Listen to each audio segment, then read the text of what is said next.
عروب جتوئی کی ایک ایپلیکیشن کے اوپر یہ پوری کی پوری ٹیم پکڑی جاتی ہے. اس میں بتایا جاتا ہے کہ 9 ملین سے زائد جو رقم ہے ان سے وصول کی گئی، زبردستی لی گئی، مارا گیا اس کو تشدد کر کے. اور کس لیے لی گئی؟ کہ اس کو ریلیف دینے کے لیے، جو کہ ریلیف بھی بعد میں نہیں دیا گیا، ریلیف بھی نہیں ملا. الزام پھر ان پہ یہ تھا جو این سی سی آئی کے افسران کے اوپر کہ انہوں نے بلیک میل کر کے اس کو وہ پیسے مانگے اور وہ دیے، اور اس درخواست کے اوپر ایف آئی آر درج ہوئی. جب ایف آئی آر درج ہوئی تو ایف آئی آر کے اندر 2 حصے تھے ایف آئی آر کے، واضح طور پہ نظر آ رہے ہیں، جس میں انہوں نے بتایا کہ یہ لوگ کال سینٹر سے بھی منتھلی وصول کرتے تھے. یہ ہے چیپٹر 1 کال سینٹر، بلکہ چیپٹر 2. اور دیکھا جائے چیپٹر 3، چیپٹر 1 سامنے آیا کراچی میں ارمغان کیس میں، چیپٹر 2 سامنے آیا جو ہے مطلب وہ تحسین جو ہے فیصل آباد کیس میں، چیپٹر 3 سامنے آیا یہ جو سرفراز چودھری اور اس کے ٹیم گرفتار ہوئی لاہور میں. اس میں واضح طور پہ لکھا تھا کہ کال سینٹرز جیسے دوسرے اداروں سے منتھلی یا ویکلی پیسے لینا. اب یہ آ گیا چیپٹر 4 اسی سلسلے کا. ابھی یہاں پہ بات نہیں رکنی، آپ میری بات یہ نوٹ کر لیں کہ یہ جو کال سینٹر ہیں یہ صرف اور صرف کراچی یا فیصل آباد لاہور میں نہیں ہے، یہ پاکستان میں ہے، اور پڑوسی ممالک بنگلہ دیش میں ہے، سری لنکا میں ہے، نیپال میں ہے، انڈیا میں ہے، بھارت میں ہے، بھارت کے تقریباً ہر ریاست میں ہے. یہ کال سینٹر بیرون ملک بھی ہیں، باہر بھی ہیں. یہ کال سینٹر جن کا یہ کیس آیا ہے یہ تقریباً پوری دنیا میں ہے اور ترقی پذیر ممالک میں زیادہ ہیں. لیکن سر مجھے یہ بتائیں یہ کال سینٹرز کون سے ہیں؟ ہاں اچھا سوال ہے آپ کا. اچھا اب یہ ہماری بدنامی کی وجہ بن رہے ہیں. تو یہ وہ کال سینٹر ہیں جس کے اندر باقاعدہ ایک کال سینٹر ایک نیٹ ورک ہوتا ہے. ہمیں یاد ہے ڈارک ویب اور ڈیپ ویب بھی دیکھا تھا، یہ ڈارک ویب کا ایک حصہ ہے یہ کال سینٹر بتایا تھا. یہ وہ والا انٹرنیٹ بھی استعمال کرتے ہیں. آپ کو پتہ ہے کرنسی کے لین دین کو پوری دنیا میں اس کو رجسٹر کر دیا گیا، الیکٹرانک کر دیا گیا.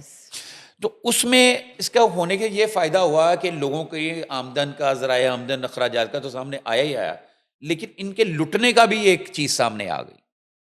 اب یہ لوگ جو ہیں ان کال سینٹرز کے اندر یہاں سے بیٹھ کر باہر کے لوگوں کے جو ان کے لون لیے ہوئے ان کے کیسز کو ڈیل کرتے ہیں غیر قانونی طور پہ.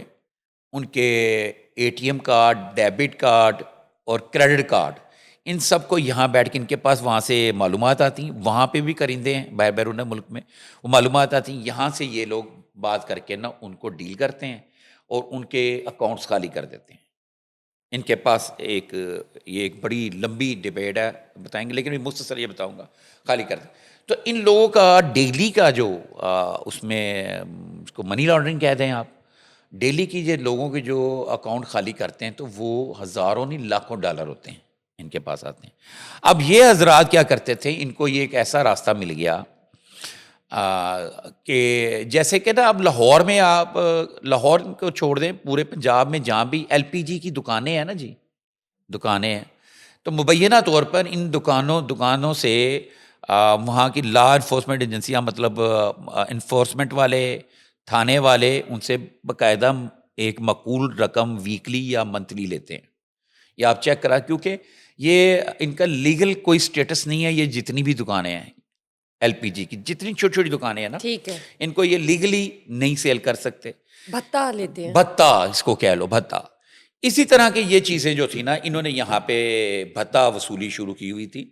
وہاں پہ جو ہے کیا کہتے ہیں، ایک سیکنڈ میں آپ کو وہ سوسائٹی بھی بتا دیتا ہوں جس سوسائٹی میں یہ بنے ہوئے. دیکھیں لوگوں یہاں، جیسے ہمارے یہاں پہ بڑی بڑی نجی سوسائٹیاں ہیں.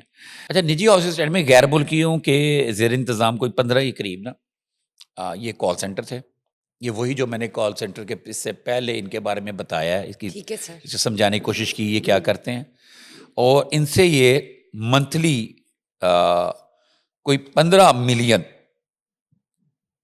روپیز لیتے تھے، مطلب 1.5 کروڑ روپیہ مہینہ. ٹھیک ہے، لیتے تھے اور یہ پھر ان کا آپس میں بانٹا جاتا تھا. وہ پورا ایک نیٹ ورک ایک جو ہے نیٹ نا, ورک تھا جو کہ illegal نیٹ ورک جو activity میں پکڑا تھا, ملوث یہ تھا. ایف آئی آر ہے میرے پاس پوری کی پوری موجود. اور یہ این سی سی کتنے آئی آفیسرز ٹھیک ود ہے, ان یہ ایف انوالوڈ آئی آر ہیں. میں ان کے نام بھی ہیں, ان کے وہ کتنے پیسے لیتے تھے, کون کتنا لیتا تھا. جیسے کہ حیدرآباد ڈپٹی ڈائریکٹر نے 2 ملین لیے, شہزاد اور حیدر ڈسٹرکٹ یہ ڈائریکٹر نے. ثبوت کے ساتھ ہیں جو ہاں آپ بتا رہی ہیں, یہ ایف آئی آر کے متن ہے, ایف آئی آر کا متن ہے یہ سارا کا سارا. ثبوت بھی ہے. ماہانہ کی بنیاد پر 1 ملین فی کال سینٹر سے لیا جا رہا تھا. ملزم محمد بلال سب انسپیکٹر بھی روپے بھتا لیتا تھا. نجی ہاؤسنگ سوسائٹی راولپنڈی میں جی نئے کھلنے والے کال سینٹر سے بھی 8 ملین لیے گئے. ان سے تعاون فیس کے طور پر لیے گئے. اس کے علاوہ ملزم محمد بلال سب انسپیکٹر, یہ سارے کے سارے جو ہیں نا لوگ, ان سے پیسے لیے جاتے تھے. یہاں پہ میں تھوڑا سا بتاتا ہوں, اس میں یہاں پہ جو زیادہ واضح لکھا ہوگا. اچھا, اب اس میں جو ایک خرابی ہوئی نا, یہ بالکل ویسے ہی ہوا سین جیسے ڈکی بھائی کے ساتھ ہوئی زیادتی. وہ کیا ہوئی کہ نیشنل سائبر کرائم ایجنسی کے 2 ڈسٹرکٹ ڈائریکٹر سمیت 10 افسران چینی باشندوں سے اور اس کی اہلیہ سمیت دیگر افراد کے خلاف مقدمہ درج ہوا ہے. چینی ان کے خلاف بھی ہوا ہے جن کے کال سینٹر تھے. اچھا, گرفتاریوں کے بڑے پیمانے پر انہوں نے چھاپے بھی شروع کر دیے ہیں. ایف آئی اے کے اینٹی کرپشن سرکل اسلام آباد میں ایف آئی آر درج کی, اس نے ایف آئی آر درج کی ہے. انکوائری کے دوران پتہ چلا کہ نجی ہاؤسنگ سوسائٹی راولپنڈی میں چائنیز باشندوں میں غیر ملکیوں کے زیر انتظام 3 کال سینٹر کی نشاندہی ہوئی جہاں عوام کو مختلف فراڈ کے ذریعے لوٹا جا رہا تھا. اور national cyber crime investigation agency کے افسران و اہلکار مبینہ طور پر کال سینٹرز پر مبینہ غیر قانونی سرگرمیوں کے باوجود پشپنائی کر کے مبینہ طور پر 15 ملین روپے پاکستانی رشوت کی مد میں وصول کر رہے تھے. مختلف اوقات میں مجموعی طور پر مبینہ تقریباً 250 ملین روپے سابق و دیگر افسران نے غیر قانونی طور پر وصول کیے. نئے تعینات افسران نے بھی یہی قانونی عمل کیا, یہی غیر قانونی عمل کیا, یہی والا مبینہ طور پر جاری رکھا اور مبینہ مزید 50 ملین روپے مبینہ رشوت کے طور پر وصول کیے, جن میں ملزمان فرنٹ مین حسن امیر طاہر محی الدین کے ذریعے بھی رقم وصول کی جاتی رہی. گرفتار چینی شہری گوکا شیان عرف کیلون سمیت 14 غیر ملکیوں کی گرفتاری کے بعد اس جو چینی باشندہ تھا, اس کی پاکستانی اہلیہ تھی, اس سے ڈیل کر کے اس سے 21 ملین روپے لیے گئے, مبینہ طور پر رشوت لی گئی. یہ ایف آئی آر کا حصہ ہے جو میں بتا رہا ہوں, لی گئی کہ ہم نہ اس کو ریلیف دیں گے, اس کو چھوڑتے ہیں. اس کے 21 ملین لیے گئے. اور راولپنڈی کے اسی طرح سب انسپیکٹر ہیں سارم علی پر چینی شہری کو تشدد کا نشانہ بنانے کی. اور اچھا مزے کی بات ہے, اس چینی شہری کو جو اس کو عورت کا شوہر تھا اس کو تشدد کا نشانہ بنایا, اس کو تکلیف میں اس کی ویڈیو بنائی اور ویڈیو اس کی اہلیہ کو واٹس ایپ پر بھیجی. یہ الزام بھی ایف آئی آر میں درج ہے. یار یہ دیکھو, یہ کیا جیسے اب وہ نہیں لگتا آپ کو, ویڈیو تشدد والی ویڈیوز کی اہلیہ کو بھیجنے کا بھی الزام ہے. سر جس طرح کچھے میں اس طرح کے ایکٹیویٹیز, ایگزیکٹلی بالکل ٹھیک کہہ رہی ہو تم.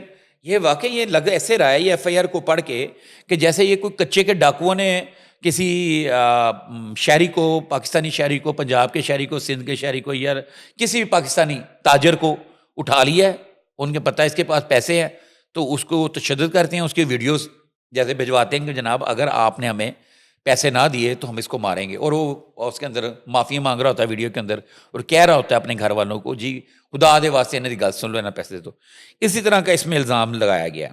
اچھا, اس کے ساتھ ہی نا یہ جو 2 ڈیجیٹل ڈائریکٹرز ہیں, اس میں شہزاد حیدر ہے, امن نذیر ہے, ڈپٹی ڈائریکٹر حیدر عباس ہے, اور قائم مقام ڈپٹی ڈائریکٹر ندیم عباس, ڈپٹی ڈائریکٹر سلیمان ایوان این سی سی آئی کے موجودہ اور F I A cyber crime کے سابق سب انسپیکٹر میاں عرفان سمیت محمد بلال سارم, کئی لوگ ہیں اس میں, 13 لوگ ہیں, 13 لوگ ہیں. اچھا, اب اس میں نا یہ بات یہاں ختم نہیں ہوتی. میں نے آپ کو ابھی پروگرام کے شروع میں ناظرین کو ہی پتا, میں نے بتایا کہ یہ والی چیزیں صرف پاکستان میں نہیں دوسرے ملکوں میں بھی ہیں, اور یہ صرف اسلام آباد میں نہیں ہے. یہ کال سینٹر ابھی لاہور کے اندر بھی مبینہ طور پر موجود ہے.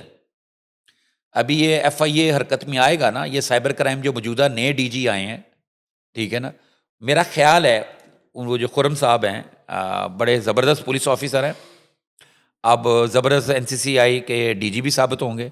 یہ میرا خیال ہے ان چیزوں کو چینج کریں گے، اور یہ لگی کالے دھبے اور یہ میل جو ہے نا یہ آہستہ سے نکال رہے ہیں.